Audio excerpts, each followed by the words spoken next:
Myth 1. Dark roast has more caffeine. This is one of the most persistent beliefs in coffee, and it gets the chemistry almost exactly backwards. Caffeine is remarkably stable during roasting. It barely breaks down no matter how long the beans stay in the roaster. So a dark roast and a light roast from the same beans contain nearly identical caffeine. The confusion comes entirely from how coffee is measured. Dark roasting drives moisture out of the beans and makes them expand.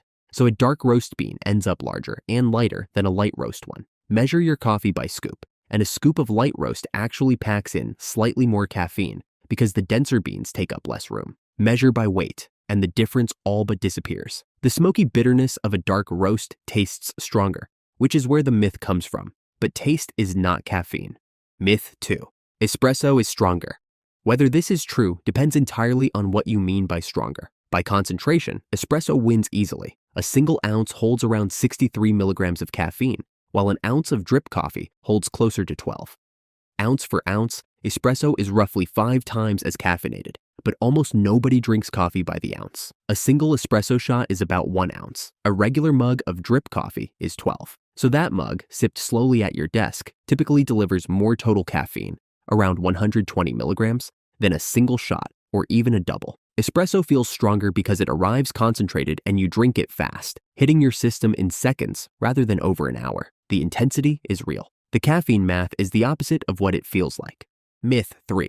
Cold brew is less acidic.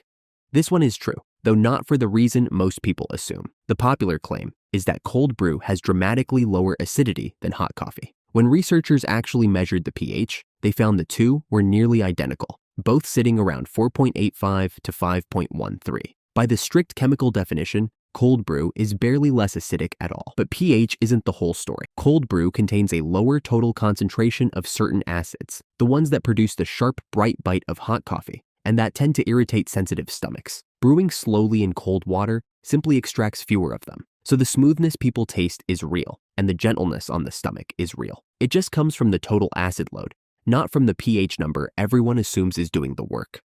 Myth 4. Latte is weak.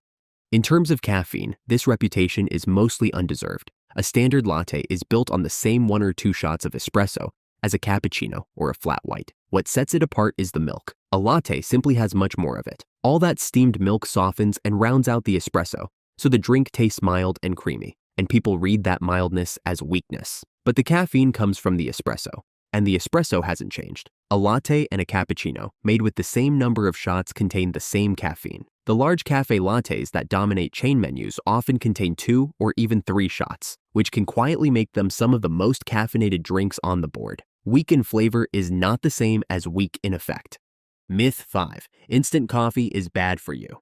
Mostly, this isn't deserved. Instant coffee is just brewed coffee, with the water removed, either by freeze drying or spray drying. What's left is chemically close to a normal cup. It keeps the antioxidants, it keeps the caffeine, though usually slightly less of it per serving. There is one honest caveat. Instant coffee contains somewhat higher levels of acrylamide, a compound that forms during roasting, and that's the kernel of truth the myth grew from. But the amounts in coffee of any kind sit far below the levels linked to harm in humans, and instant is no exception. The more reasonable concern isn't the coffee itself, but what some products add to it. Sugar, creamer, and flavorings that change the picture entirely. The jar is not the problem.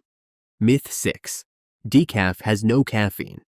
This is simply false. Decaffeination removes most of the caffeine from the beans before roasting, but no commercial process removes all of it. A cup of decaf typically still contains somewhere between 2 and 15 milligrams of caffeine, depending on the beans and how it's brewed. For comparison, a regular cup runs around 95 to 120. So for almost everyone, the leftover caffeine in decaf is trivial. You'd have to drink a great many cups to feel it. But for someone with a serious caffeine sensitivity, a heart condition, or a doctor's instruction to cut caffeine entirely, the distinction matters. Decaf means decaffeinated, not caffeine-free. The name promises a little more than the process can actually deliver. Myth 7. Coffee dehydrates you. This is essentially a myth, though it isn't built on nothing. Caffeine is a mild diuretic, meaning it can slightly increase how much you urinate, but the water that makes up the coffee itself more than makes up for that small effect. Study after study has found that moderate coffee drinking hydrates you about as well as plain water does. The diuretic effect is simply too weak, at normal coffee doses, to put you into deficit. Regular drinkers also build a tolerance to it, blunting the effect even further. You would have to consume caffeine in much larger amounts, well beyond a normal cup or two, before urination increased enough to matter. Your morning coffee is counting toward your daily fluids, not against them. Myth 8. Arabica is always better. This hierarchy is far too simple to be true. Arabica earned its reputation honestly. It tends towards sweeter, more complex, less bitter flavors, which is why specialty coffee was built around it. But species is only one factor among many. Badly grown, badly processed Arabica can taste flat and lifeless, while carefully grown Robusta can produce a genuinely good cup with chocolatey, nutty depth. Robusta also brings more caffeine, resists disease far better, and is deliberately added to many espresso blends because it builds a thicker, longer-lasting crema. The specialty world has slowly started taking high-end Robusta seriously, rather than writing it off on sight. How good a coffee tastes comes down to where it grew, how it was handled, and how it was roasted, not simply which of the two species is printed on the bag.